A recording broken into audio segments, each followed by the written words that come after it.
நம்ம துபாய்க்குள்ள first time வரோம்னா நம்ம ரூட்லாம் எப்படி ஃபைண்ட் அவுட் பண்ணுறதுன்றது பார்ப்போம். ஷஹேல்னு ஒரு ஆப் இருக்குது. அந்த ஆப்பை நீங்கள் வந்து இன்ஸ்டால் பண்ணிட்டீங்கன்னா அது மூலியமாகவே நம்ம ரூட்லாம் ஃபைண்ட் பண்ணிக்கலாம். அதில் வந்து மேப் அண்ட் கைட்லைன்ஸ் இருக்கும். அதுக்குள்ளே போனீங்கன்னா மெட்ரோ ரூட்டும் இருக்குது, பஸ் ரூட் இருக்குது, ட்ராம் ரூட் இருக்குது, துபாய் மெரைன் ரூட்டும் இருக்குது. 4 டிரான்ஸ்போர்ட்டோட ரூட்டும் இருக்குது. இப்போ நம்ம மெட்ரோவோட ரூட் பார்ப்போம். இதுக்குள்ளே போனீங்கன்னா இதில் வந்து நம்ம எந்த ஸ்டாப்பில் வந்து இறங்கிட்டு எங்கே மாறணும்னு சொல்லி நம்மளுக்கு கிளியராக கொடுத்துருக்கோம்.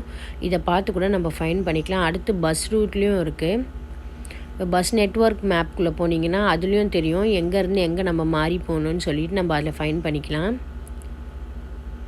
பாருங்கள், டூரிஸ்ட் பிளேஸ் எல்லாத்துக்குமே பஸ் ரூட்டும் இருக்குது. அப்புறம் ட்ராமோட ரூட்டும் இருக்குது. ட்ராம் வந்து பேசிக்கலாக வந்து எந்த சைடில் இருக்கோம்னா பீச் சைடில். அடுத்து வந்து நம்மளுக்கு துபாய் மெரைன் ரூட்டும் இருக்குது. அதுவும் நம்ம ஃபைன் பண்ணிக்கலாம்.